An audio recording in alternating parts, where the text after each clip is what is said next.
Welcome to mega debate. నా పేరు రహీం. తెలంగాణ ప్రభుత్వం బీసీ డిక్లరేషన్ చేసింది. 42% బీసీలకు రిజర్వేషన్ అంటూ ఆర్డినెన్స్ జారీ చేసింది. కానీ ఈ బీసీ డిక్లరేషన్ సంబంధించి ఆల్రెడీ కోర్టులో నడుస్తూ ఉంది. మరి కోర్టులో ఉండగానే కాంగ్రెస్ ప్రభుత్వం ప్రకటించేసింది, ఆర్డినెన్స్ కూడా జారీ చేసింది. మళ్ళీ అలాంటి న్యాయపరమైన చిక్కులు ఉంటాయా లేదని తర్వాత విషయం. కానీ ఇటుపక్క ఈ విధంగా బీసీ డిక్లరేషన్ చేయడం పట్ల ఇటు బీజేపీ కానీ ఇటు బీఆర్ఎస్ కానీ డిక్లరేషన్ మీద ప్రశ్నిస్తున్నాయి.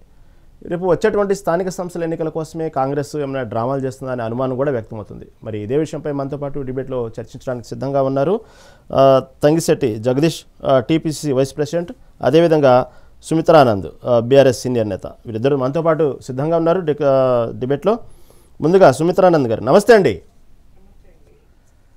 ఇటు ఎప్పటి నుంచో ఈ స్థానిక సంస్థల ఎన్నికల మీద పదే పదే కాంగ్రెస్ ప్రభుత్వం వాయిదాల మీద వాయిదాలు వేసుకుంటూ వస్తుంది. చివరికి హైకోర్టు ద్వారా మొట్టికాయలు కూడా తిన్నది. కేవలం ఈ బీసీ డిక్లరేషన్ కోసమే ఆగాము, కాబట్టి బీసీలకు 42% రిజర్వేషన్ ఇచ్చిన తర్వాతే స్థానిక సంస్థల ఎన్నికలు వెళ్తామని మాట ఇచ్చాం, కాబట్టి ఇన్ని రోజులు ఆగాం, కోర్టు దాని మీద ఆగుతాం, కాబట్టి నేను కేవలం దీనికోసమే ఆగాం, కాబట్టి స్థానిక సంస్థల ఎన్నికలు నిర్వహించడంలో మాకు ఎటువంటి ప్రాబ్లం లేదు అనేటువంటి విషయాన్ని కాంగ్రెస్ పదే పదే ముందు నుంచి చెప్పుకొస్తుంది. ఇప్పుడు టోటల్గా ఆర్డినెన్స్ కూడా జారీ చేసింది. దీన్ని మీరు నమ్ముతున్నారా? దీన్ని మీ పార్టీ వైఖరి ఏంటి? వెనుకదగా కుడి ఎడమల దగా అని శ్రీశ్రీ గారి కవిత్వం గుర్తుకొస్తా ఉన్నది. కాంగ్రెస్ పాలన తీరు చూస్తా ఉంటే కాంగ్రెస్ యొక్క బీసీల పట్ల ఉన్నటువంటి ఆ చిత్తశుద్ధి లేనితనం, ఆ చిత్తశుద్ధిని కనుక చూస్తా ఉంటే ఈ శ్రీశ్రీ గారి కవిత్వం గుర్తుకొస్తా ఉంది. వంచన, మోసం, దగ ఎన్నున్నాయి. ఏ తెలుగులో ఎన్ని పదాలు వాడినా తక్కువ. అడుగడుగున కామారెడ్డి డిక్లరేషన్ అండి. కామారెడ్డిలో వచ్చి బీసీలకు ఈ డిక్లరేషన్ పేరుతో మరి గత 19-20 మాసాలుగా కాలయాపన చేస్తూ వస్తున్నది.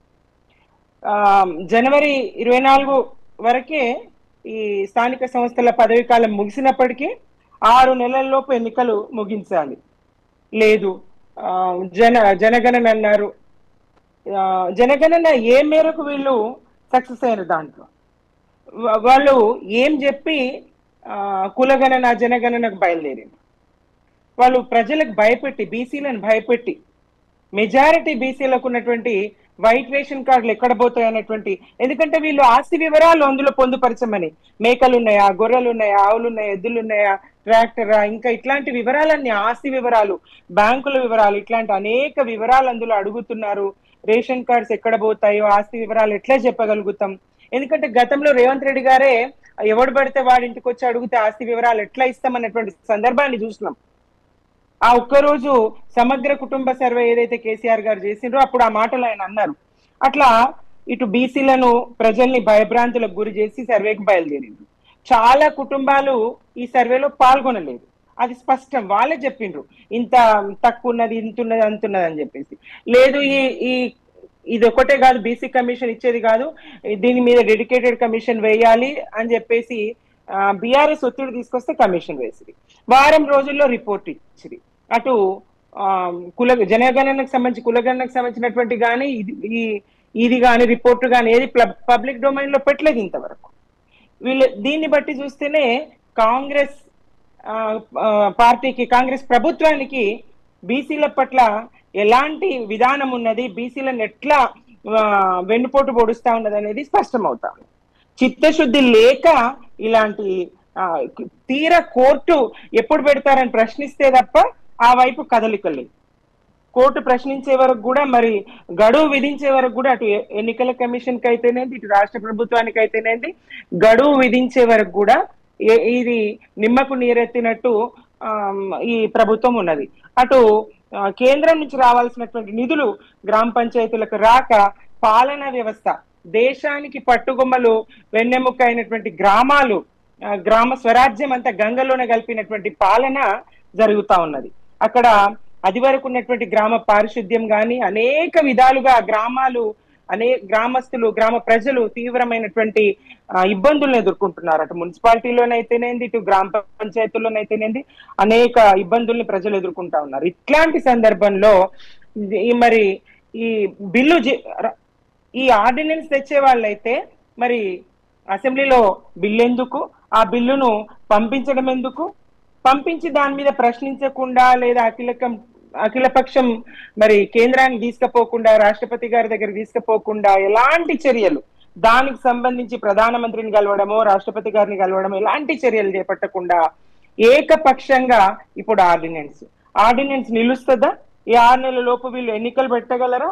మరి దీని మీద మళ్ళీ ఏ రకంగా నన్ను అడ్డుకొని ఆ నెపం మా మీద, బీఆర్ఎస్ మీద వేయాలనేటువంటి కుట్రతో, ఆ కుట్ర బుద్ధితో ఉన్నట్టయితే స్పష్టం.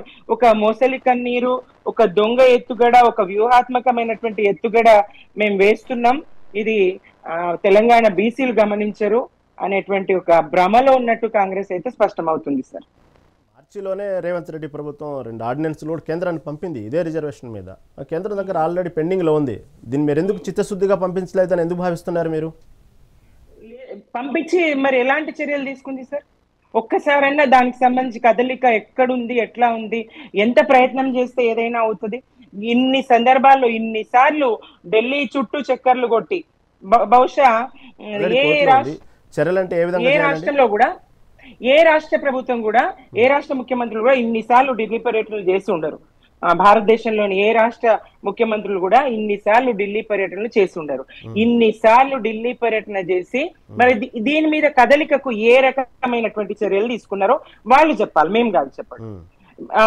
మరి ప్రధానమంత్రి గారిని కలిసిండ్రా, రాష్ట్రపతి గారిని కలిసిండ్రా, అఖిలపక్షం తీసుకుపోయినరా, ఏ చర్యలు, దీన్ని ఢిల్లీ స్థాయిలో ఏ చర్యలు తీసుకున్నారు? ఈ రాష్ట్ర ప్రభుత్వం చెప్పడానికి సిద్ధంగా ఉందా? సమాధానం ఉందా? మళ్ళీ మాట్లాడతాం, మీ దగ్గరకు వస్తానండి. ప్రస్తుతం మన జగదీష్ గారు కూడా ఉన్నారు లైన్లో. జగదీష్ గారు నమస్తే అండి. కాంగ్రెస్ పార్టీ ఎన్నికల ముందు సంబంధించినటువంటి క్యాంపెయిన్లు కానివ్వండి, అధికారంలోకి వచ్చిన తర్వాత కానివ్వండి, ఈ స్థానిక సంస్థల ఎన్నికలకు సంబంధించిన విషయంలో 42% రిజర్వేషన్ వచ్చిన తర్వాతనే మేము స్థానిక సంస్థల ఎన్నికలకు వెళ్తాం అన్నట్టు మొదటి నుంచి చెప్తుంది. దాని గురించి మార్చిలో అసెంబ్లీ ఏమైతుంది, దానికి సంబంధించిన ఆర్డినెన్స్ కూడా కేంద్రం దగ్గర పెండింగ్ ఉంది.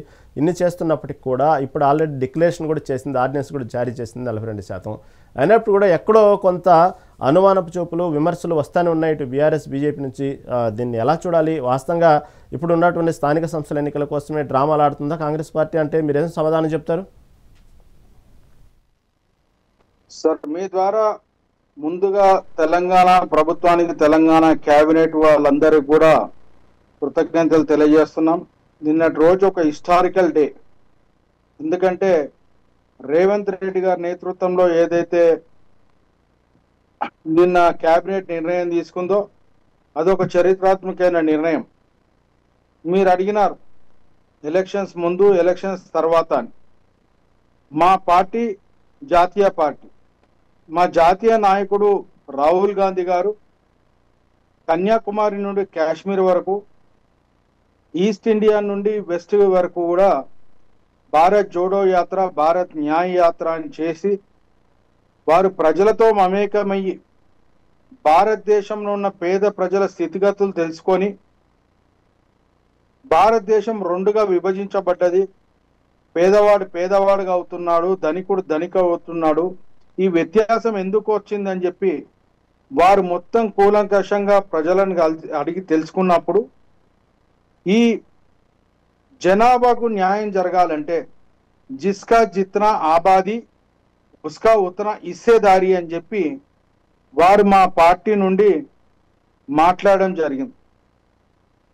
జిస్కా జిత్నా ఆబాదీ ఉస్కా ఇత్నా ఇస్సేదారి అంటే ఈ జనగణనలో కులగణన చేసినప్పుడే వారి ఆర్థిక స్థితిగతులు, విద్య, ఉద్యోగము, రాజకీయ పరంగా వాళ్ళ స్థితిగతులు ఎట్లా ఉన్నాయి అనేది మనం ఎక్స్రే చేస్తే కానీ వాళ్ళ జీవితాలు బాగుపడాయని చెప్పి వారు ఆలోచించే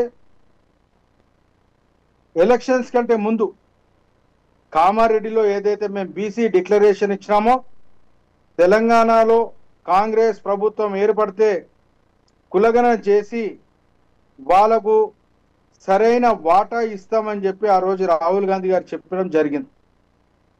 డిసెంబర్ 7, 2023 ముఖ్యమంత్రి రేవంత్ రెడ్డి గారు ముఖ్యమంత్రిగా ప్రమాణ స్వీకారం చేసిన తర్వాత వెంటనే 90 రోజుల లోపట ఈ బీసీలకు న్యాయం చేయాలని చెప్పి ఒక ప్రక్రియ స్టార్ట్ చేయడం జరిగింది. ఆ మధ్యన పార్లమెంట్ ఎలక్షన్స్ రావడము, కొద్దిగా లేట్ అవ్వడము, ఆ తర్వాత ఏదైతే మాకు తెలుసు బీసీలకు ఏదైనా చేస్తే మిగతా కుటిల పార్టీలు ఎప్పుడు కూడా వెన్నుపోటు పొడుస్తాయి అని చెప్పి. ఎందుకంటే మురళీధర్ కమిషన్ అంటే 40 సంవత్సరాల నుండి బీసీలందరూ కూడా మాకు న్యాయం జరగాలని చెప్పి పోరాటం చేస్తున్నారు. మురళీధర్ కమిషన్ ఉన్నప్పుడు కూడా 50% రిజర్వేషన్ అప్పుడు అడ్డుకోవడం జరిగింది. ఆ తర్వాత ఈ రోజు కూడా మరి సుప్రీంకోర్టు 50% క్యాబ్ ఏదైతే పెట్టిందో, మనం ఏది చేసినా ఏదో రకంగా కోర్టుకు పోయి వీళ్ళు ఇబ్బందులు పెడతారనే ఉద్దేశంతో సుప్రీంకోర్టు గైడ్ లైన్స్ ఏ విధంగా ఇచ్చిందో, అంటే కృష్ణమూర్తి కేసులో కానివ్వండి, ఇంద్ర సాహని కేసులో కానివ్వండి, వీటన్నిటినీ కూడా దృష్టిలో పెట్టుకొని దీనికంటూ ఓ శాస్త్రీయంగా సర్వే జరగాల, ఎంపిరికల్ డేటా ఉండాలా, ఓ డెడికేటెడ్ కమిషన్ ఉండాలా. ఇవన్నిటిని దృష్టిలో పెట్టుకొని రేవంత్ రెడ్డి గారు మరి పెద్దలు ఉత్తమ్ రెడ్డి గారి నేతృత్వంలో ఒక సబ్ కమిటీ వేసి, ఆ సబ్ కమిటీలో దామోదర్ రాజనరసింహ గారు, సీతక్క గారు, పొన్నం ప్రభాకర్ గారు ఉండి అవన్నీ కూడా పరిశీలించి బీసీ కమిషన్ నిరంజన్ గారి నేతృత్వంలో వేసి, అదేవిధంగా డెడికేటెడ్ కమిషన్ వేసి సర్వేని కూడా 50 రోజులు సర్వే ప్రతి ఒక్క ఇంటికి పోవడం జరిగింది. సోదరి ఇంతకుముందు అన్నది రేవంత్ రెడ్డి గారు ఇట్లా అన్నారు అట్లా అన్నారని. మరి అన్నారు వాళ్ళ నాయకులు కూడా మరి సర్వేలు ఎందుకు పార్టిసిపేట్ చేయలేదు? వాళ్ళు ఎదుటోళ్ళ మీద వేలెత్తి చూపెడుతున్నప్పుడు వాళ్ళు ఎందుకు పొరపాటు చేసిరో ఒకసారి ఆత్మవిమర్శన చేసుకోవాలి. దాని జోలికి నేను పోకుండా ఈరోజు శాస్త్రీయంగా మొత్తం 56% బీసీలు ఉన్నారని తెలిసిన తర్వాత మేము ఎస్సీ వర్గీకరణతో పాటు బీసీలకు 42% రిజర్వేషన్ ఉండాలని చెప్పి అసెంబ్లీలో బిల్లులు పాస్ చేసి గవర్నర్ గారికి పంపించడం జరిగింది. గవర్నర్ గారు వారు ఆమోదించి రాష్ట్రపతి గారి దగ్గర పంపించడం జరిగింది. కానీ రాష్ట్రపతి గారి దగ్గర అది అట్లనే. ఇందాక మేడం గారు చెప్పినట్టే ఈ జనగణన సర్వే కూడా అంత పారదర్శకంగా జరగలేదనే అభిప్రాయాన్ని చాలామంది విశ్లేషకులు కానీ అభిప్రాయం తెలియజేశారు. అదేవిధంగా కాంగ్రెస్ పార్టీ కూడా ఎక్కడో ఒప్పుకొని 1-2 సార్లు మళ్ళీ జనగణన సర్వే చేయడం జరిగింది. అదేవిధంగా నిన్న బీసీ రిజర్వేషన్ సంబంధించి కూడా సరైనటువంటి రిజర్వేషన్ ప్రక్రియ సాగట్లేదు, బీసీల సంఖ్యను తగ్గించడానికే ప్రయత్నం చేస్తున్నట్టు మాజీ మంత్రి శ్రీనివాస్ గౌడ్ కూడా విమర్శించడం మనం విన్నాం కొన్ని వార్తల్లో. వాస్తవం మీరు అంత పారదర్శకం చేశారంటారా సర్వేని? సకుండ కుటుంబ సర్వే చేసినారుగా, మరి ఎందుకు బయట పెట్టలేదు? పబ్లిక్ డొమైన్లో ఎందుకు పెట్టలేదు? మరి 2018లో స్థానిక సంస్థలలో 33% రిజర్వేషన్ చనిపోయిన రాజీవ్ గాంధీ గారు 73-74 అధికరణ కింద మనకు తీసుకొని వచ్చినాడు పంచాయతీరాజ్ చట్టాన్ని. ఇలా మహిళలకు 33% రిజర్వేషన్ వచ్చిందంటే వారు చేసిన గొప్పతనం. ఇలా 18 ఏళ్ళకే ఓటు హక్కు ఇచ్చారంటే వారు చేసిన గొప్పతనం. ఆ రోజు కూడా మరి 33% ఉన్న 34% ఉన్న రిజర్వేషన్ని 23కి ఎందుకు తగ్గించారు? మరి వాళ్ళు కూడా చేయొచ్చు కదా ఏదైనా మంచి పని. చేసేటోని చేయనియరు, చేయకుండా అబండాలు వేస్తే లెక్క కాదు కదా. ఇంతకుముందు 18 మాసాలు. జగదీష్ గారు మాట్లాడదాం, దాని గురించి మాట్లాడదాం. ఓకే. లక్షల కోట్ల రూపాయలు అప్పు చేసిపోయినా, ఎంతో ఆర్థికంగా ఇబ్బందులు ఎదుర్కొంటున్నా కానీ మేము సెంట్రల్ ఫండ్స్ రాకున్నా ఇక్కడ ప్రభుత్వాన్ని నడిపిస్తూ బీసీలకు న్యాయం చేయాలని చెప్పి ఎన్నో కష్టాలు వాటన్నింటిని కూడా ఓర్చుకుంటూ మేము ఇలా బీసీలకు న్యాయం చేయాలని చెప్పి ప్రక్రియ ముందుకు తీసుకొని పోతున్నాం. మాకు కూడా తెలుసు ఇలా కోర్టుకు ఎవరు పోయినా కానీ మేము చేసిన ప్రక్రియలో ఓటు ఒప్పుకోవాలి. మహిళా రిజర్వేషన్ గురించి కానివ్వండి, ఇటు పక్క ఈ రిజర్వేషన్ ఏదైతే బీసీల సంబంధించి మళ్ళీ అడుగుదాం. మేడం గారు వంతు వచ్చింది అడుగుదాం. వాస్తవంగానే మళ్ళీ ఎందుకు ఆ సమయంలో అంత తగ్గించారు, ఆ రిజర్వేషన్ ఎందుకు పోరాడలేదనే విషయాన్ని కూడా మళ్ళీ మాట్లాడదాం మేడం గారి దగ్గరికి వెళ్ళినప్పుడు. ఇంతలో భరత్ గౌడ్ గారు, తీగల భరత్ గౌడ్ గారు, బీజేపీ యువమోర్చా జిల్లా అధ్యక్షుడు. నమస్తే అండి. ఎందుకు ఆగింది నన్నేనా మీరు అడిగింది? భరత్ గౌడ్ గారు మేము వస్తాను మేడం, మీ దగ్గరికి వస్తాను సార్ చెప్పిన దానికి. భరత్ గౌడ్ గారు, ఏంటిది దాదాపు స్థానిక సంస్థల ఎన్నికలకు ముందు మాత్రం బీసీ రిజర్వేషన్ ఇచ్చిన తర్వాతనే కాంగ్రెస్ ఎన్నికలకు వెళ్తామని చెప్తుంది. అది సహజంగా ముందు నుంచి చెప్తుంది, దానికోసం ప్రయత్నాలు చేస్తుంది అంటున్నారు, బాగానే ఉంది. యాక్చువల్గా 2 డిక్లరేషన్ కూడా కేంద్రంలో పెండింగ్ ఉంది, కేంద్రంలో అధికారంలో మీ పార్టీ ఉంది.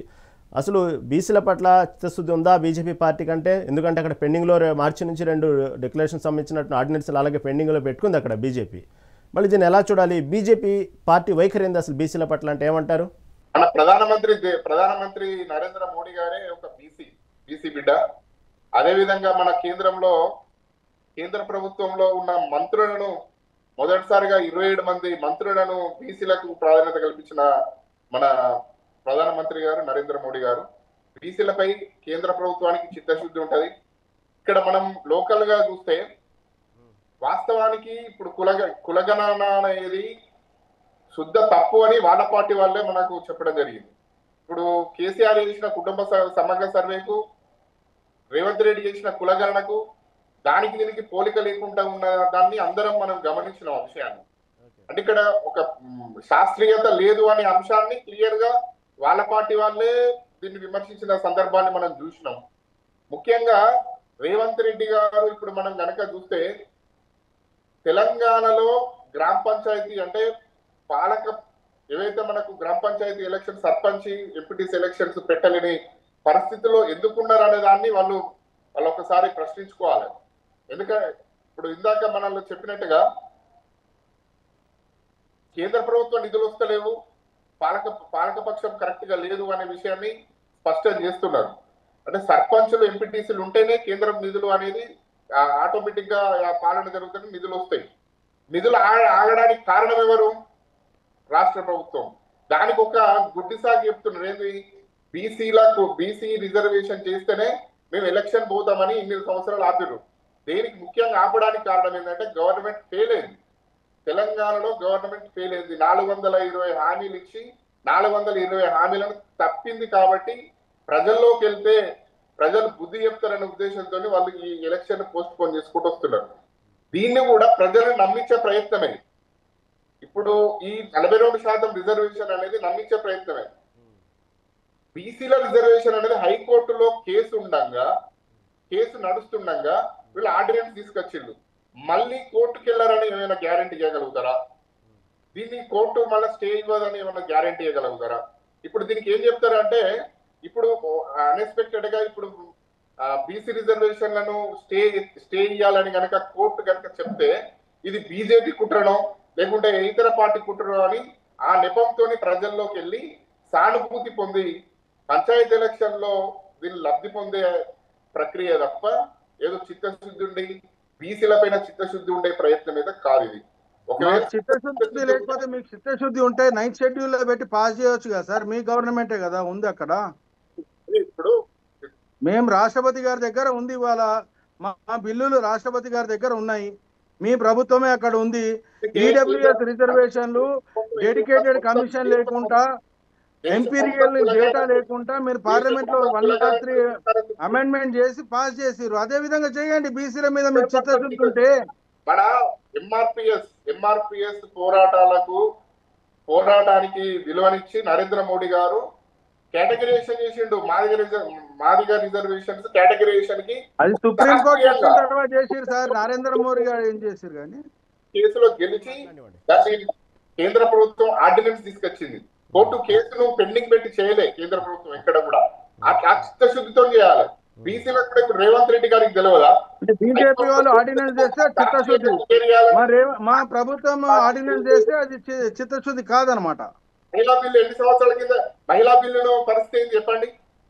మహిళా బిల్లులో రిజర్వేషన్ పెడతలేరనే కదా మేము కోరుకున్నది. ఏం సార్, మహిళా బిల్లు మేమే తెచ్చాం.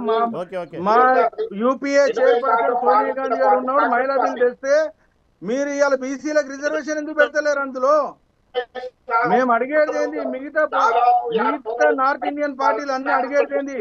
మహిళా రిజర్వేషన్ 33%లో బీసీలకు రిజర్వేషన్ ప్రక్రియ షురు చేయం. మీరు ఎందుకు పెడతలేరు? బిల్లు పాస్ అయిన తర్వాత కూడా మీరు ఏం చేస్తలేరు కదా.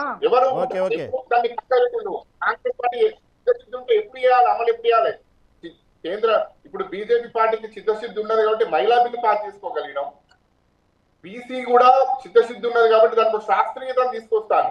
మొత్తం దేశం మొత్తం కూడా కులగణనకు శ్రీకారం. అది మా రాహుల్ గాంధీ గారు ఫైట్ చేసిన తర్వాత 2021లో కులగణన జరగాల్సింది.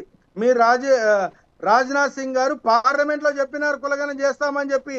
తర్వాత సుప్రీంకోర్టు మీరు అఫిడవిట్ ఇచ్చినారు మేము చేయలేమని. ఈ రోజు రాహుల్ గాంధీ గారు దేశం మొత్తంలో బీసీలకు న్యాయం జరగాల, జిస్కా జిత్నే ఆబాది ఉస్కి ఉత్ని హిస్సేదారి అని మాట్లాడుతున్నారు. కాబట్టి మీరు ఈ రోజు కులగనం చేస్తామని ముందుకు వచ్చారు. అది కేవలం మా విజయం. జగదీష్ గారు ఉండండి. భరత్ గారు, జగదీష్ గారు ఉండండి. భరత్ గారు మీరు చెప్పండి. యాక్చువల్లీ ఇప్పుడు ఏదైతే బీసీ రిజర్వేషన్ గతంలో చూసుకుంటే కులగణన, ఈ కులగణన సంబంధించి కూడా గతంలో రాహుల్ గాంధీ చెప్పిన తర్వాత అనేక సార్లు స్వయంగా నరేంద్ర మోదీతో పాటు అక్కడ రాజ్యసభలో చాలా మంది దాని మీద కామెంట్స్ కావాలని దేశాన్ని కులాల వారీగా విభజించడానికి ప్రయత్నిస్తున్నారంటూ రకరకాలుగా కాంగ్రెస్ పార్టీని విమర్శించినటువంటి మీరే మళ్ళీ ఒకసారిగా కులగణనకి ఓకే చెప్పారు. మళ్ళీ దాన్ని క్రెడిట్ మొత్తం బీజేపీ కిందకి మేమే కులగణనకు సంబంధించిన మళ్ళీ మీ పార్టీ వాళ్ళు క్రెడిట్ కొడుతున్నారు.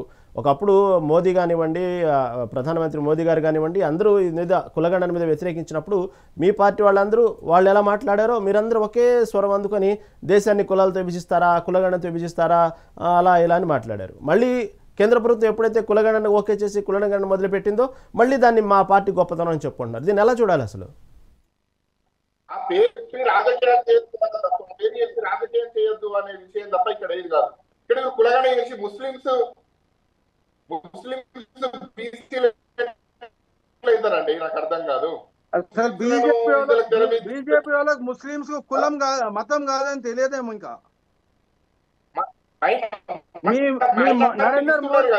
నరేంద్ర మోదీ గారే ముఖ్యమంత్రిగా ఉన్నప్పుడు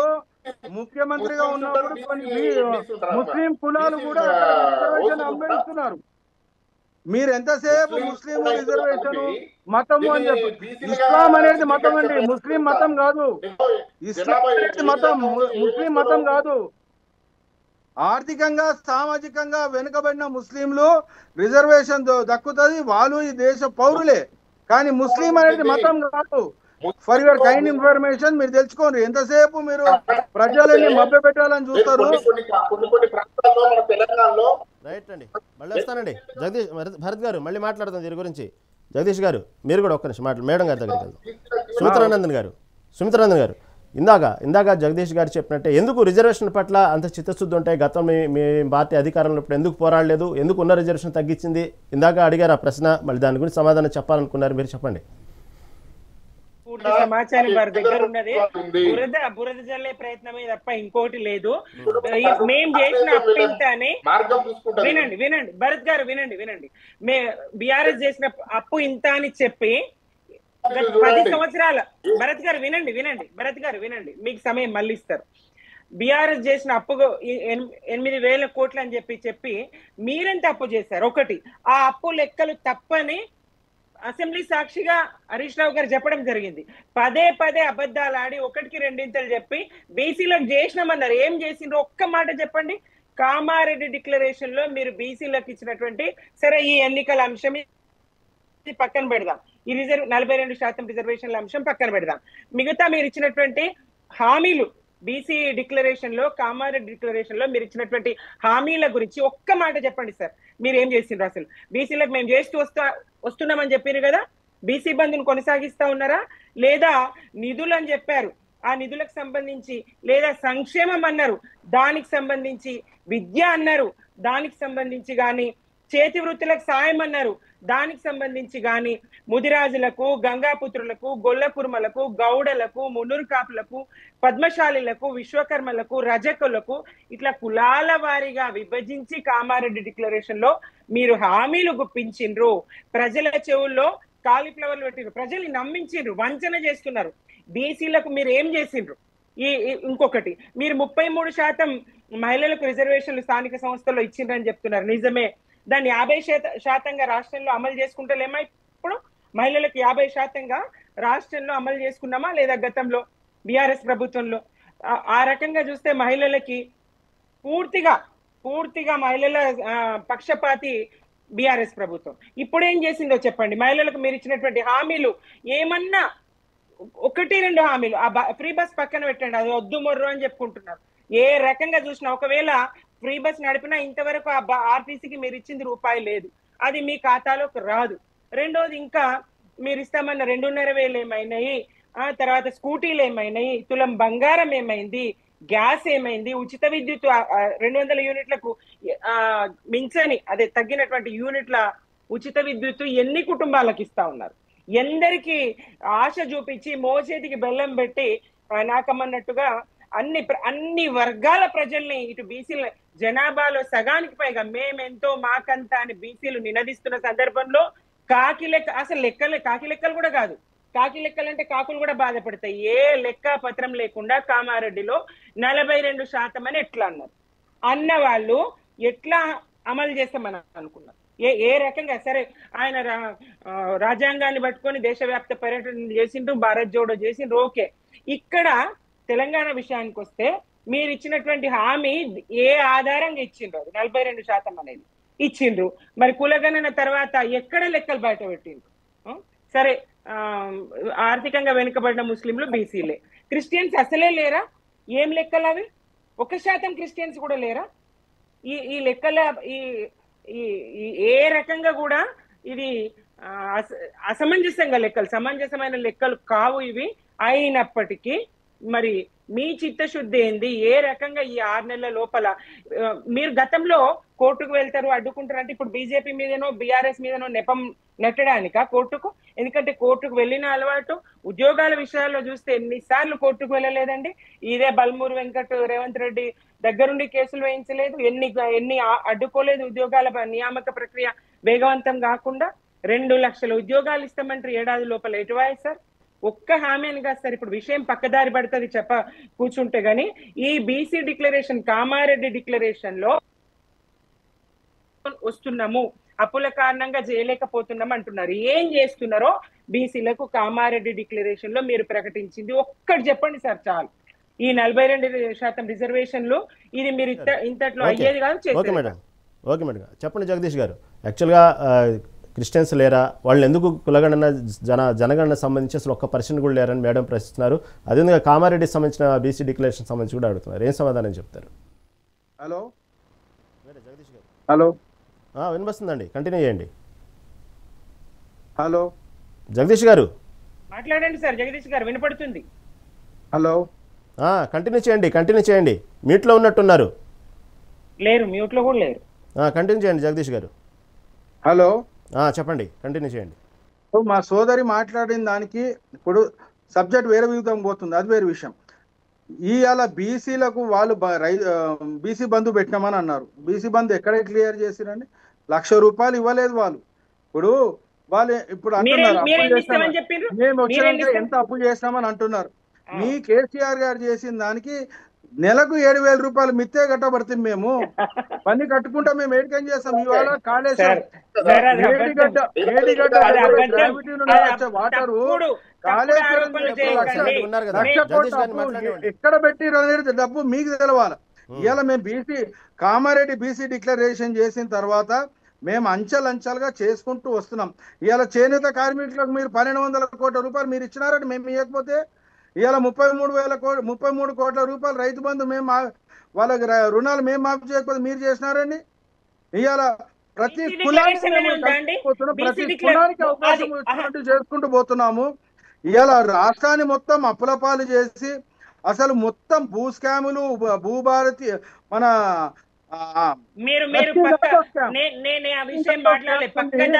ఎక్కడ బయటపడకుండా కాపాడుకుంటా ఇవాళ కేసులు ఎదుర్కొంటా దాన్ని డైవర్ట్ చేయనీకే మా మీద నిప్పం పెట్టడం ఏందండి?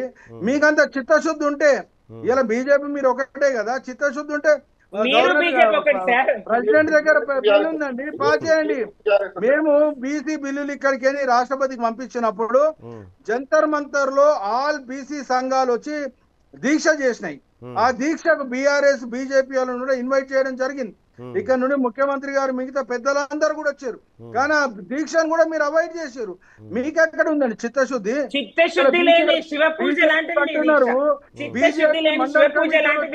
మండల యాత్ర తీసింది బీసీల మీద. ఇలా మోడీ గారు, నరేంద్ర మోడీ గారు బీసీ అంటున్నారు. Is converted BC. బీసీలో పుట్టలే ఆయన, అగ్రకులంలో పుట్టి బీసీ కిందికి వచ్చిండు. ఈ విధంగా చూసుకుంటా పోతే 2006లో సోనియా గాంధీ గారి నేతృత్వంలో ఉన్నప్పుడు హయ్యర్ ఎడ్యుకేషన్ లో మేము రిజర్వేషన్లు తీసుకొచ్చినాం బీసీలకు. దాని కోట్లు అడ్డేసి కోర్టు పెట్టినారు. ఇలా కోర్టు కూడా ఆలోచించాలా? మండల కమిషన్ వచ్చినప్పుడు కోర్టు ఎంత శీఘ్రంగా తీర్పు ఇచ్చింది 3 సంవత్సరాలు. అదే విధంగా హయ్యర్ ఎడ్యుకేషన్ ఇచ్చినప్పుడు 2 సంవత్సరాలు. అదే ఈడబ్ల్యూఎస్ రిజర్వేషన్ కి వాళ్ళు అసలు స్టే లేదు, ఏమి లేదు, ఇమీడియట్లీ ఇంప్లిమెంట్ చేశారు. అక్కడ సుప్రీంకోర్టు క్యాబ్ అడ్డం రాదా అండి? 50% క్యాబ్ ఎందుకు అడ్డం రాలేదు అంటే బీజేపీ గవర్నమెంట్ అగ్రకులాలకేమో ఒక న్యాయం, బీసీలకు ఎస్సీ ఎస్టీలకు ఒక న్యాయమా? ఇవాళ మీకు నిజంగా చిత్తశుద్ధి ఉంటే పెట్టండి, 9th షెడ్యూల్లో పెట్టండి, పెట్టి మీరు పాస్ చేసిన తర్వాత అప్పుడు కాలరెగిరేసుకొని తిరగండి. అంతేగాని మా మీద నెట్టడం ఏంటండి? మేము బీసీ డిక్లరేషన్, కామారెడ్డి డిక్లరేషన్లో బీసీలకు 42% రిజర్వేషన్ ఇచ్చే పంచాయతీరాజ్ ఎలక్షన్లో పోతామన్నాం. 18 మాసాలు మాకు బడ్జెట్ రాకపోయినా కానీ మేము ఆ వర్డ్ కట్టుబడి ఉన్నాం. ఈరోజు చేసినాం. మీకు నిజంగా బీసీల మీద చిత్తశుద్ధి ఉంటే చేయండి. ఈరోజు మనం ఆర్డినెన్స్ తీసుకొని ఎలక్షన్ పోదాం. ప్రజలు నిర్ణయిస్తారు ఎవరు బీజేపీ కావాలన్నా, కాంగ్రెస్ కావాలన్నా, టీఆర్ఎస్ కావాలన్నా వాళ్ళు నిర్ణయిస్తారు. జగదీష్ గారు, మీరు చెప్పినట్టు ఇప్పుడు 42% రిజర్వేషన్ ఇస్తే మొత్తం మీద ఉన్నటువంటి రిజర్వేషన్ మొత్తం 70%కి వెళ్తుంది. మళ్ళీ సుప్రీంకోర్టు తీర్పు 50% మించరాదని ఉండేది. మళ్ళీ దీన్ని ఎలా ఎదుర్కొంటారు మీరు? నేను ఇవాళ సుప్రీంకోర్టుని కూడా ఒకటి అడుగుతున్నాను సార్. వాళ్ళు ఇంద్రసాని కేసు కానీ కృష్ణమూర్తి కేసులో కానీ 50% క్యాప్ దొరకొద్దు అని అన్నారు. ఈడబ్ల్యూఎస్కి 10% ఇస్తే మరి 60% అయింది కదా సార్. ఇవాళ దేశం మొత్తం జనాభాలో 86% ఉన్న బీసీ ఎస్సీ ఎస్టీలకేమో 50% క్యాప్ పెట్టాలా? అదే 16% ఉన్న వాళ్ళకేమో 50% దాంట్లో ఫ్రీ వదిలి పెట్టాలి అన్రిజర్వ్డ్ కింద. మళ్ళీ ఈడబ్ల్యూఎస్ లో వాళ్ళకి 10% ఇవ్వాలి. ఇది ఎక్కడ న్యాయం సార్? సుప్రీంకోర్టు కూడా కళ్ళు మూసుకొని జడ్జిమెంట్లు ఎందుకు ఇస్తుంది సార్? భరత్ గారు, ఏంటిది సుప్రీంకోర్టు 50% మించకూడదు అంటున్నారు. మళ్ళీ మీరు సార్ చెప్పినట్టు 60%కి ఎలా ఇస్తున్నారు కేంద్రం? మళ్ళీ దీన్ని ఎలా చూడాలి? కేంద్ర ప్రభుత్వం ఆలోచన విధానం ఒక స్పష్టంగా ఉంటుంది. మనకు ఎకనామికల్లీ బ్యాక్వర్డ్ ఈడబ్ల్యూఎస్ కూడా దాంట్లో ఎస్సీ ఎస్టీ బీసీ లేరు బాస్ భరత్ సార్. దాంట్లో ఎస్సీ ఎస్టీ బీసీ లేరు ఈడబ్ల్యూఎస్ లో. ఈ ఎస్సీ ఎస్టీ బీసీకి రిజర్వేషన్ ఉంది కాబట్టి మరి ఉన్నప్పుడు దాంట్లో ఈడబ్ల్యూఎస్ లో మేము లేనేలేము కదా. ఈడబ్ల్యూఎస్ లో మేము లేనేలేము కదా. ఎస్టీ 10%, ఆ విధంగా బీసీ 42% తెలంగాణ ప్రకటించింది. దాని ప్రకారం చూస్తే 70% వస్తుంది. మళ్ళీ దాన్ని ఎలా చూస్తారు? అసలు అది అయ్యే సాధ్యమేనా భరత్ గారు? అందుకే కదా సార్ మేము కోర్టులకు పోయి మాకు డిస్టర్బెన్స్ జరగకుండా ఉండాలని 9వ షెడ్యూల్లో చేర్చమంటున్నాం. మేము ఇప్పుడు సుప్రీంకోర్టు కూడా చెప్పింది ఎంపీరికల్ డేటా చేసుకొని డెడికేటెడ్ కమిషన్ ఉంటే దాంట్లో ప్రపోజల్స్ ఉంటే చేసుకోవచ్చు అని చెప్పింది కోర్టు. దాంట్లోనే మేము ముందుకెళ్తున్నాం. చెప్తున్నారు. భరత్ గారు మాట్లాడివ్వండి. మాట్లాడండి భరత్ సార్. భరత్ గారు చెప్పండి, పర్లేదు చెప్పండి, కంటిన్యూ చేయండి భరత్ గారు. ఇప్పుడు సుప్రీంకోర్టు మనం ప్రశ్నించినప్పుడు సుప్రీంకోర్టు కేంద్ర ప్రభుత్వం ఆధీనంలో ఉండదండి. అది మనం తెలుసుకోవాలని. కోర్టు పని చేస్తూ ఉంటాయి. మీరు అదే విధంగా మీరు దాన్ని అనుకున్నప్పుడు మరి హైకోర్టు రాష్ట్ర ప్రభుత్వం ఆధీనంలో ఉన్నదా? అట్లా ఉన్నట్టయితే రేవంత్ రెడ్డి గారు ముందే కోర్టు క్లియరెన్స్ తీసుకోవచ్చు కదా. మళ్ళీ ఆర్డినెన్స్ వైపు ఎందుకు వచ్చిండు? ఇక్కడ ఏం లేదు సార్. చేసేమని చెప్పడం కదా దీని అర్థం. ఇక్కడ ఏం లేదు.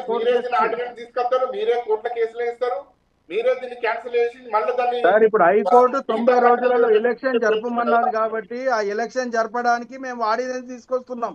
42% రిజర్వేషన్ ఇచ్చే ఎలక్షన్ పోదామన్న దేశంతోనే ఆర్డినెన్స్ తీసుకొస్తున్నాం. ఆ బీసీ కులాలకు న్యాయం జరగాలని చెప్పి మేము చేస్తున్నాం. ఇప్పుడు చెప్తుంది జగదీష్ గారు, న్యాయం జరగాలనే చెప్తున్నారు. మీరు అంటుంది 42% చిత్తశుద్ధితో వెళ్తున్నామని ముందుకు అంటున్నారు. మీ చిత్తశుద్ధిని ఎవరికి శంకించట్లా. ఇది జరిగే పనేనా? టెక్నికల్గా ఇది జరగని పని. జరగనప్పుడు చూసారా, మేము చిత్తశుద్ధితో ఉన్నాము, 42% రిజర్వేషన్ ఇద్దాం, ఆర్డినెన్స్ కూడా జారీ చేశాము, కానీ ఈ విధంగా అంటూ మిగతా పార్టీల మీద నెట్టేసి నెపంతోనే వెళ్తుంది. కానీ ఇదంతా ఒక డ్రామా అంటున్నాయి పార్టీలు. దాని మీద మాట్లాడండి. అవసరం ఏముండదు మీకు. ఇవన్నీ కాంగ్రెస్ కు వెన్నతో పెట్టిన విద్యనే.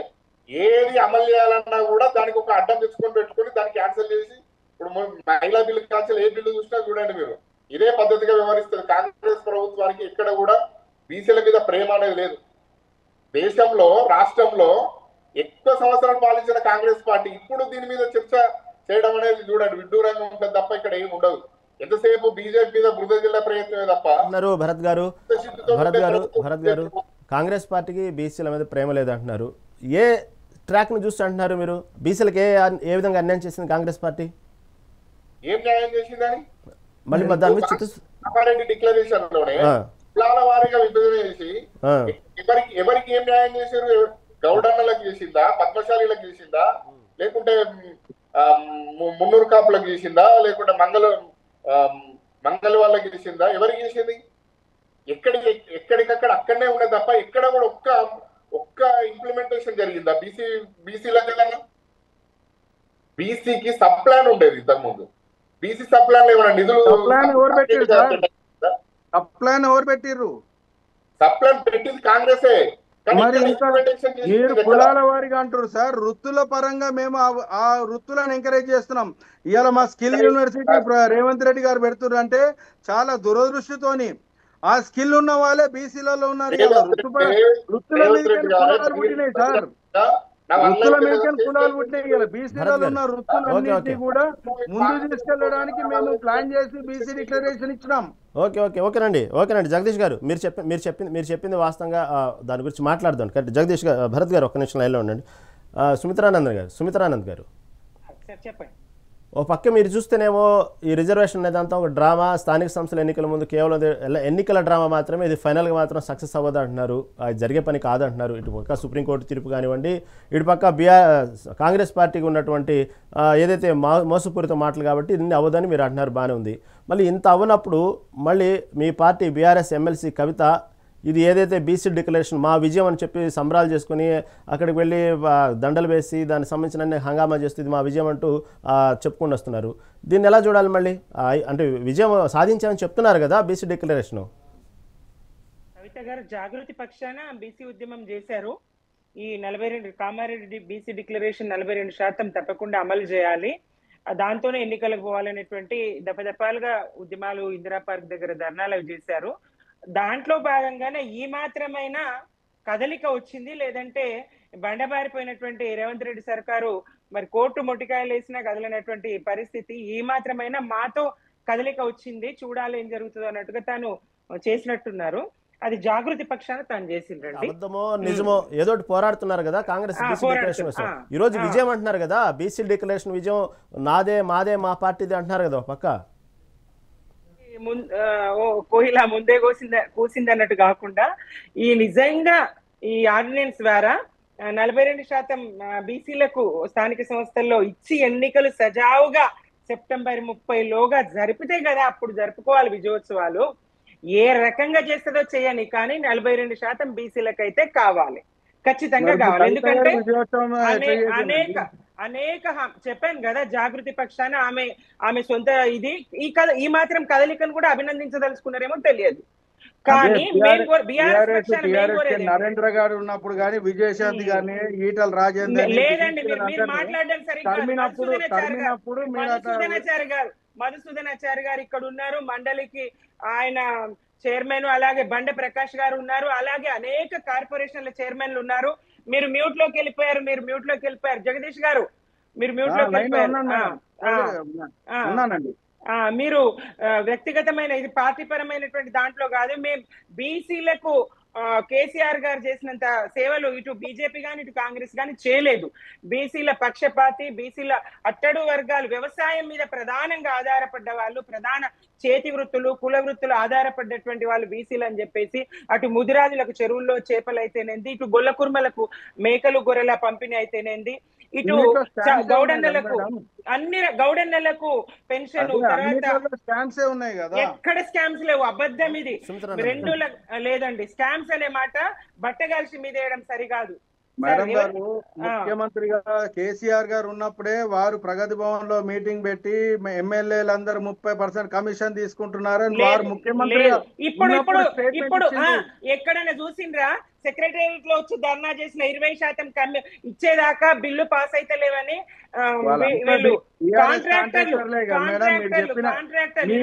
హయాంలో జరిగిన పనులకు మేము బిల్లులు చెల్లించవలసి అయితే 20%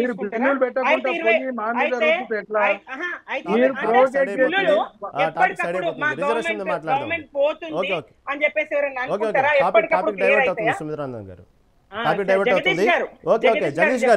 జగదీష్ గారు ఇటు పక్క చూస్తే కోర్టు సెప్టెంబర్ 30 లోపు ఎన్నికలు జరపాల్సిందే అంటే ఒక డెడ్ లైన్ జారీ చేసింది. ఈ టైంలో మళ్ళీ మీరు ఆ ఎన్నికల ఈ టైంలో ఇప్పుడు సెప్టెంబర్ 30 లోపు జరపాలంటే ఇటు 42% రిజర్వేషన్ ముందుకెళ్లాలనే పట్టుదలతో మీ పార్టీ ఉందంటున్నారు. మళ్ళీ 2018లో ఉన్నటువంటి ఏదైతే పంచాయతీరాజ్ సంబంధించినటువంటి చట్టం తీసుకొచ్చిన ఆర్డినెన్స్ని జారీ చేస్తూ ముందుకెళ్లాలనుకుంటున్నారు. మళ్ళీ ఇవన్నీ అయ్యే ప్రక్రియనా? మళ్ళీ న్యాయపరమైనటువంటి సలహాలు, న్యాయపరమైనటువంటి వ్యవహారాలన్నీ మీరు తీసుకుంటా ఉన్నారు. అయినప్పటికీ 2018 పంచాయతీరాజ్ చట్టం తీసుకుని ఆర్డినెన్స్ జారీ చేశారు. మళ్ళీ సెప్టెంబర్ 30 లోపు ఎన్నికలు జరిపి తీరుతారంటారు. ఈసారైనా వాయిదాలు ఉండవు కదా? మనకి ఇచ్చిన హక్కు ప్రకారంగా తెలంగాణ పంచాయతీరాజ్ చట్టంలోని 285 ఆర్టికల్ దాన్ని సవరించి మనం చేస్తాం సార్. గతంలో కూడా వాళ్ళు సవరించినారు, మనం దాన్ని సవరించి ఇప్పుడు 65% అని చెప్పి చేసుకొని పోతాం. కానీ నా ఒకటే విజ్ఞప్తి బీజేపీ వాళ్ళకి కానీ బీఆర్ఎస్ వాళ్ళకి కానీ, 40 సంవత్సరాల నుండి బీసీలు అందరూ కూడా ఎదురు చూస్తున్నారు మాకు న్యాయం జరగాలని. ఇవాళ ఆర్డినెన్స్ ద్వారానో బిల్లుల ద్వారానో ఏదో ఒక రకంగా ముందు ఎలక్షన్ జరగనివ్వండి, మీరందరూ కూడా సహకరించండి. బీసీలకు న్యాయం జరగాలని చెప్పి మీకు నిజంగా చిత్తశుద్ధి ఉంటే మీరందరూ సహకరించండి. దాన్ని వెన్నుపోటు పొడిచే కార్యక్రమం చేయకండి, బురద జల్లే కార్యక్రమం చేయకండి. ఎందుకంటే పంచాయతీరాజ్ ఎలక్షన్ లో మనం పోయినప్పుడు స్థానికంగా ఇప్పుడు సర్పంచులు కానివ్వండి, ఎంపీటీసీలు కానీ వీళ్ళందరూ కూడా అక్కడ లోకల్ పబ్లిక్ ఎన్నుకునే ఎలక్షన్ కాబట్టి ఎవరు మంచి చేస్తే వాళ్ళని ఎన్నుకుంటారు. అంతేగాని మీరేదో కుంటు సాకులు పెడుతూ మేము తప్పు చేసినాం ఇది చేసినాం అనేది కాకుండా ఈ రిజర్వేషన్ ఇంప్లిమెంట్ చేయాలి అని చెప్పి నేను ఈ ఛానల్ ద్వారా మీ అందరిని కూడా కోరుకుంటున్నాను. ఓకే, భరత్ గారు ఏమంటారు చూద్దాం. భరత్ గారు 100% ఇప్పుడు మిత్రుడు అన్నట్టు ఎవరు అడ్డుకోవడానికి ఎవరు బీజేపీ అయితే సిద్ధంగా లేదండి. ఇప్పుడు బీసీలకు ఎవరు శత్రువులు ఎవరైతారండి? అగ్రవర్ణాలు అవుతారు. వాళ్ళ నుండి మనకు థ్రెట్ అనేది కంపల్సరీ ఉంటది.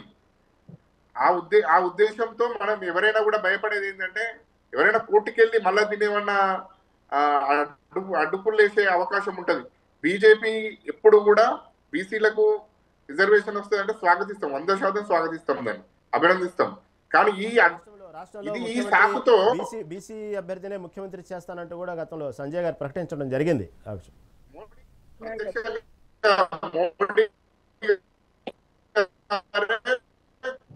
తెలంగాణ వచ్చి బీజేపీ గవర్నమెంట్ వస్తే బీసీని ముఖ్యమంత్రి చేస్తున్న ఏకైక పార్టీ బీజేపీ.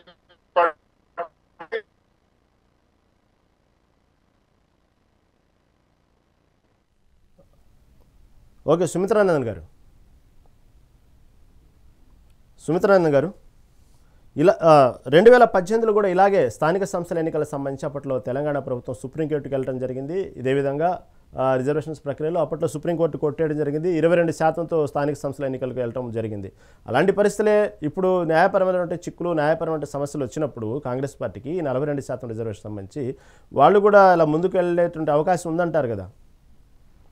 ఇట్లాంటి పరిస్థితే కదా మళ్ళీ అదే పరిస్థితి వచ్చేటువంటి అవకాశం ఉన్నదనేటువంటి సందేహమే మేము బీఆర్ఎస్ గా వ్యక్తం చేస్తున్నాం. ఇంకొకటి ఇక్కడ జగదీష్ గారు అంటారు మీరు అడ్డుకోకండి, మీరు చేయండి. ఇక్కడ భరత్ గారు, ఇక్కడ సుమిత్రానంద్ గారు చేస్తే అయ్యేది కాదు కదా, అడగంది అమ్మాయినా పెట్టదంటారు కదా. ప్రధానమంత్రి గారిని ఒక్కసారైనా అడిగినరా, రాష్ట్రపతి గారిని ఒక్కసారైనా కలిసినరా ఈ విషయంలో? ఇది స్పష్టత ఉందా మీ దగ్గర? ఏమన్నా ఆధారాలు చూపేయగలరా? అఖిల పక్షాన్ని తీసుకెళ్ళినరా? ఏమన్నా చూపించగలరా? మేము వెళ్ళినాం ఇదిగో ఇవి ఆధారాలని? గాలి మాటలు కాదు, చెప్తా. ముఖ్యమంత్రి గారే అప్పీల్ చేసిరు మేడం, కిషన్ రెడ్డి గారిని అపాయింట్మెంట్ తీసుకోమన్నారు, అందరం కలిసి అప్పీల్ చేయడం వేరు, అఖిల పక్షాన్ని తీసుకెళ్లడం వేరన్నా. ఆయన కేంద్ర మంత్రిగా ఉన్నాడు బండి సంజయ్ గారు, కిషన్ రెడ్డి గారు కేంద్ర మంత్రిగా ఉన్నారు. మేము లెటర్లు కూడా రేవంత్ రెడ్డి గారు ప్రధానమంత్రిని ఎన్నిసార్లు అపాయింట్మెంట్ బండి సంజయ్ చేయాల్సిన అవసరం లేదు, కిషన్ రెడ్డి గారికి అవసరం లేదు. రేవంత్ రెడ్డి గారు ఈ మధ్య కాలంలో ఎన్నిసార్లు ప్రధానమంత్రి గారిని కలిసిండు, ఎన్నిసార్లు బీసీ బిల్లు గురించి చర్చించారు చెప్పండి. బిల్లు పాస్ అయిన తర్వాత ప్రధానమంత్రిని కలవాలి ముఖ్యమంత్రి గారు. మేము కిషన్ రెడ్డి గారికి భరతనా మీరు పార్టీలో చెప్పండి, మీరు ప్రభుత్వంలో మీరు ఉన్నారు. రేవంత్ రెడ్డి గారు స్వాగతిస్తుంది, మా నరేంద్ర మోడీ గారు స్వాగతిస్తున్నారు. అభివృద్ధి పనులకు విపరీతంగా నిధులు మంజూరు చేస్తున్నారు. ముఖ్యమంత్రిగా బీసీ డిక్లేర్ చేసినాం, మాకు అదే భయం కదా. ముఖ్యమంత్రిగా డిక్లేర్ చేసిన మీరు బీసీగా ఉన్న బండి సంజయ్ గారిని తొలగించేసి కిషన్ రెడ్డి గారిని పెట్టిర్రు. అదే విధంగా మీరు చేసుకుంటావు. ఇప్పుడు రాజా సింగ్ ని పక్కకు పెట్టిర్రు. బీసీలకు మీ దగ్గర న్యాయం జరుగుతలేదు. ఏ విధంగా మళ్ళీ ఈ బీసీ బిల్లుకు అన్యాయం చేస్తారని ఒక భయం అన్నా పోలేరా? అట్లని పోలేరా? అట్లా నరేంద్ర మోడీ గారు అదన్నా స్పష్టం చేయాలి. ఎక్కడ తప్పరు. భరత్ గారు మేడం గారు ఏం చెప్తున్నారు? సంస్థాగత నిర్ణయాలు వేరు కదా. జగదీష్ గారు ఆ విషయం అన్నా స్పష్టం చేయాలి కదా. మళ్ళీ అడ్డుకుంటారో మళ్ళీ ఆపుతారో అనే అనుమానంతో మేము అడగలేదు. అడగకుండా ఎట్లా చేయాల్సింది ఎవరు మరి? చేయాల్సింది ఎవరు మరి?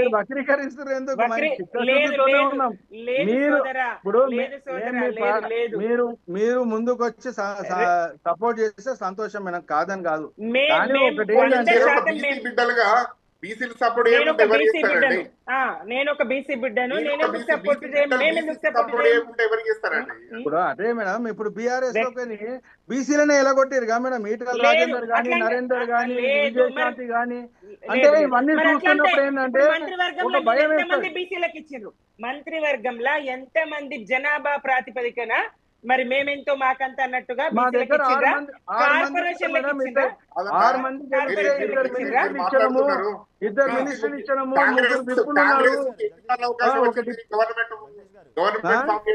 జగదీష్ గారు ఉండండి, భరత్ గారు ఉండండి.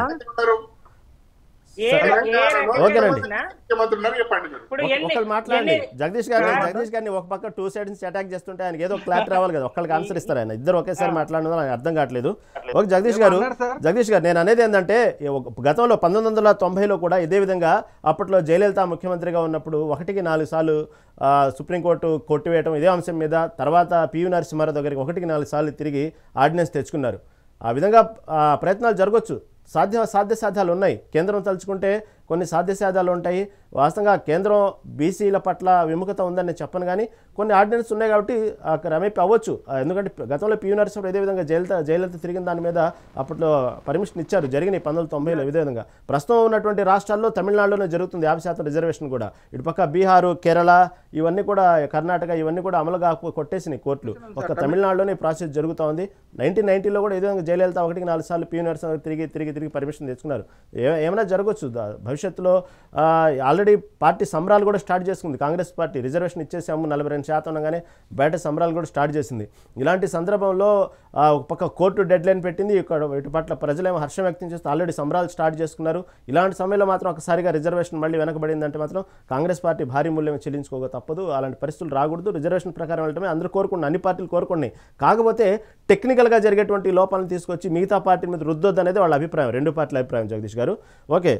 భరత్ గారు బీసీల పట్ల అంత ప్రేమ, బీసీలు ఎక్కడైతే రాష్ట్రంలో అధికారంలోకి తెలంగాణ పార్టీ బీజేపీ అధికారంలోకి వస్తే తెలంగాణలో ఏదైతే బీసీని ముఖ్యమంత్రి చేస్తామనేటువంటి స్టేట్మెంట్లు ఇచ్చినటువంటి పార్టీని నిన్న బీజేపీ రాష్ట్ర అధ్యక్షుడు ఎందుకు ఓసీని ఎందుకు నియమించారు? బీసీని నియమించవచ్చు కదా.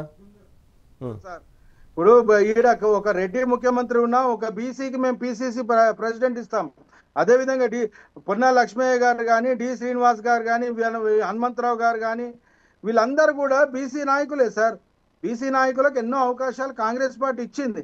ఇప్పుడు కూడా ఆ అవకాశం ఇచ్చింది కాబట్టి మనం అందరం కూడా దాన్ని ఉపయోగించుకుందామని. ప్రజల మధ్య పోయినాక జడ్జిమెంట్ అనేది ప్రజలు ఇస్తారు ఎలక్షన్లో.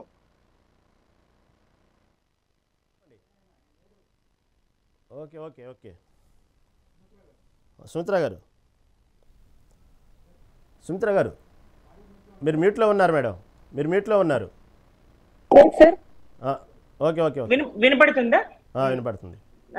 తమిళనాడులో ఎన్నికల ప్రక్రియ ఎన్నేళ్ళు ఆగిందో తెలుసా సార్? స్థానిక సంస్థల ఎన్నికలు ఎంతకాలం ఆగిన, దశాబ్ద కాలం ఎన్నికలు లేకుండా రాష్ట్రం ఉండింది. మళ్ళీ ఈ రాష్ట్రంలో పరిస్థితులు అట్లనే తీసుకొస్తారా? స్థానిక సంస్థలు ఇప్పటికే ఎలాంటి పారిశుద్ధ్యం గాని, మంచినీటి సరఫరా గాని, వైకుంఠ ధామాలు గాని, పల్లె ప్రకృతి వనాలు గాని ఒక్క నిర్వహణ కూడా లేదు సార్. మురుగు కాలువల ఇది గాని దుర్గంధం ప్రతి చోట, పాలన పడకేసింది సార్. గ్రామ స్వరాజ్యం గంగలోనే కలిసింది, పాలన అసలు ఆ విషయానికి వస్తే స్థానిక సంస్థలు ఏం కర్మ, పాలన వైఫల్యం రాష్ట్ర ప్రభుత్వం కూడా కొట్టొచ్చినట్టు కనబడతా ఉంది. స్పష్టమైంది ఏ రంగంలో కూడా అనుకున్న స్థాయి కాదు, కనీస స్థాయి మినిమం స్థాయి కూడా పాలనా ఫలాలు అందించలేకపోతున్నారు. భరత్ గారు బీసీల పట్ల ప్రేమ ఉన్నటువంటి బీజేపీ పార్టీ భవిష్యత్తులో తెలంగాణలో బీజేపీ పార్టీ అధికారంలోకి వస్తే బీసీ అభ్యర్థిని ముఖ్యమంత్రి చేస్తామంటున్నారు. ఓకే, దానికి చాలా సంతోషం.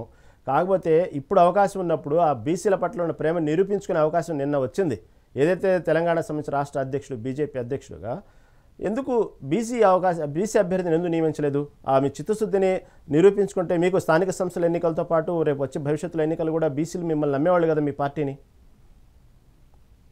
ఇది సంస్థాగతంగా నిర్ణయాలు, అంటే పార్టీకి సంబంధించిన సంస్థాగత నిర్ణయాలు అనేది ఒక అంటే గ్రౌండ్ లెవెల్లో కొంచెం బీజేపీకి ఇంకా కొంచెం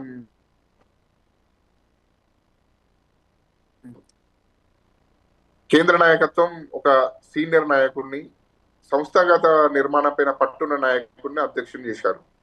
దీన్ని అధ్యక్షుని చేసినంత మాత్రాన రాష్ట్రానికి ముఖ్యమంత్రిని బీసీని చేయరు అనేది సంకేతం కాదు.